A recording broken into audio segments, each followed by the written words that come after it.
In the year 2016, Latrice Watkins will open the doors to her own clothing manufacturing venture. From a humble beginning, her business will eventually employ more than 600 people in Southern Ohio and will be recognized nationally for outstanding customer service. And this is Sunil Kamath, who one day will celebrate his 20th year as a partner in the architectural firm of Kamath, Cummings and Todd, busy designing the Olympic Stadium for the year 2036. Who are these youngsters whose destinies may indeed match such dreams?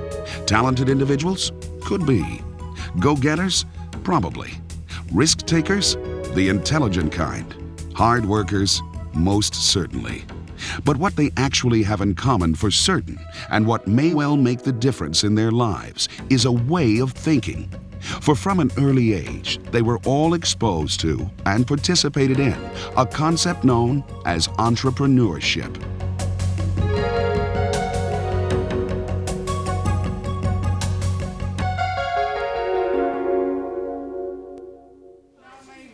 If it is school's purpose to prepare children for life as an adult, then perhaps no preparation is more vital than that of learning how to function and contribute as a self-sufficient member of society.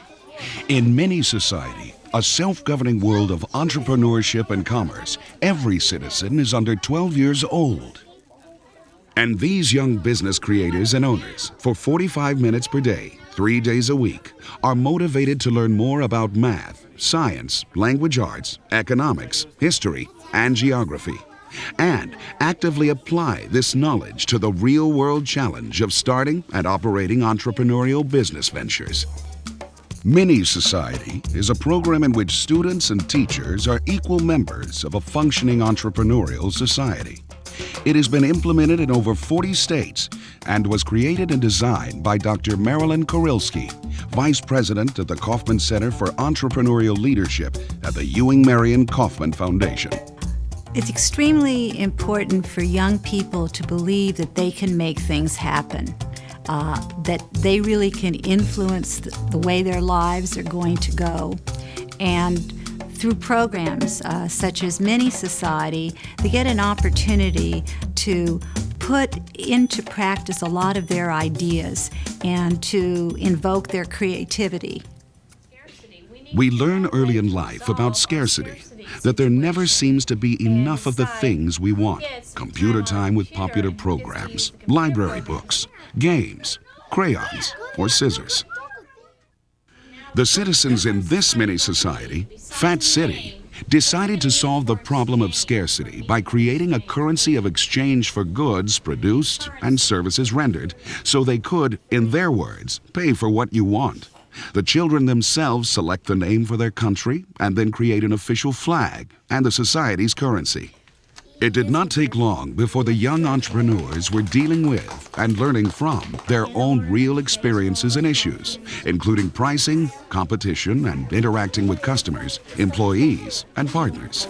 At first, I started out with the one munchkin sale, and it was doing well at first, but the next day I found it wasn't doing it at all. The next day I didn't sell anything. So I thought I need to get something more catchy so they will buy it. I like to keep my prices low, but we have a little problem with my business partner. He wants to have high, expensive prices, and I like low prices because when we have lower prices, more people come to buy it. But if we have higher prices, the people won't buy as much.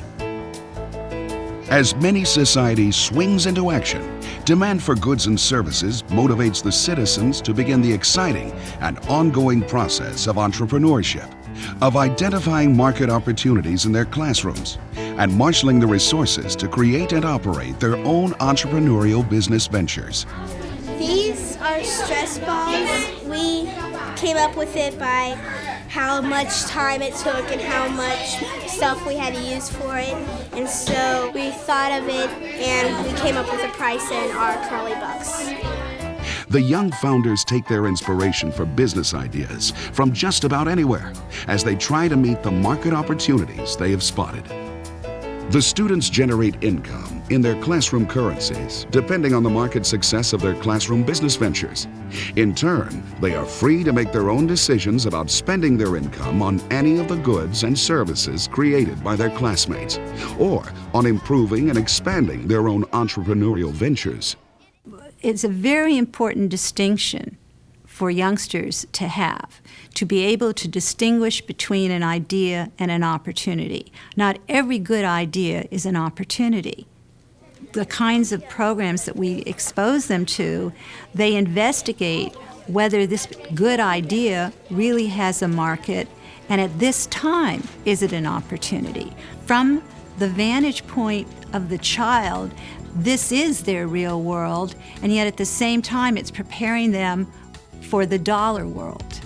As students explore different business ideas, they learn through their mini-society experiences that starting a successful entrepreneurial venture takes more than just setting up shop.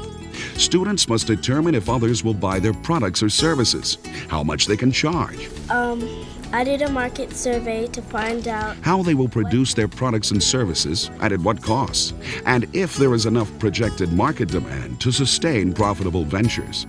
I asked them which bracelet did you like best between these two choices, and what price range would you be willing to pay for as many as you like. It's these kind of market realities that separate good ideas from true opportunities. I sold out, but I didn't make any money. In addition to determining whether their customers like the product, they also find out how much they'd be willing to buy at various prices and whether the entrepreneur can afford to produce it. This is the cost, and this was my loss. Once a business starts to grow, the entrepreneur often has to hire other members of the team. What other jobs have you done? I have brought my homework in time and I have been here on time. List people who would recommend you for this job. As children start companies, as they buy and sell goods and services, certain dilemma situations are likely to arise. We had heard of a trademark and we wouldn't know what it was, so we asked. Teachers in mini-society are trained to recognize these teachable moments and use them as the basis for class debriefing sessions to help their students learn the formal concepts which are related to what they are experiencing and observing. It was something that no one could recopy whatever you trademarked, and we trademarked our packaging because we didn't want anybody else to have our same thing, and we didn't want to put anybody out of business if they already had GAC. So we decided to get a trademark for our packaging. Other skills that come into play during the mini-society experience are almost as bountiful as the businesses that are created. Active personal participation in the experience-based mini-society also enhances student performance in social studies, English, literature, and other subjects taught during the school day. The result of using these entrepreneurial and academic skills in real-life situations is lifelong learning about knowledge and thought processes, about attitudes and self-concepts, about how to treat other people, and about the excitement and challenges of conceiving and initiating an entrepreneurial venture. I treat customers nicely. They seem like they really like the jewelry shop. When I lowered the price, more people were coming in and buying more, and so I had less of the items. But then when I raised my price, everybody stopped buying that product. In addition to enhancing their knowledge of entrepreneurship and economics, I hope that they realize that they're interdependent, because they'll see the only way to be successful is through teamwork, through working with others, through cooperation. And yet, being a team player, being cooperative, doesn't mean that you don't have a lot of drive. It doesn't mean that you don't have ambition. It doesn't mean that you can't make things happen. It's one of the strategies for making things happen. In the end, what students take with them from mini-society will be far more than the products and services they have created. In addition to significant entrepreneurial and academic knowledge, they will take a sense of responsibility, self-sufficiency, autonomy, and cooperation into the classroom known as life. And their parents recognize the value of this kind of learning. He's talked a lot about scarcity because his product that he's been selling has become scarce and he's wanted to make more of them. He's also been talking about profit because at the very beginning he didn't make a lot of profit because he had so many consulting fees that he had to pay me and for the goods that he needed to make his bags. I think it's a great idea to start Mini Society at this age because it gives the kids a chance to understand what it's like to run a business. It gives them a sense of ownership. People look back on this and see that Mini Society was very influential on him as a youngster. And seeing the need as youngsters wanting to start their own business, I feel like he would be very happy to give back to the community and help other kids who would also like to start their own business and those who are also would be in need. Mini Society participants will pursue many different paths as their lives unfold. Paths which may or may not include the conception and initiation of major business ventures. But society is more likely to benefit from whatever they do, for all will have at their disposal the legacy of their entrepreneurial learning experiences, the vision to see opportunity that others have overlooked, and the courage to engage opportunity where others have hesitated.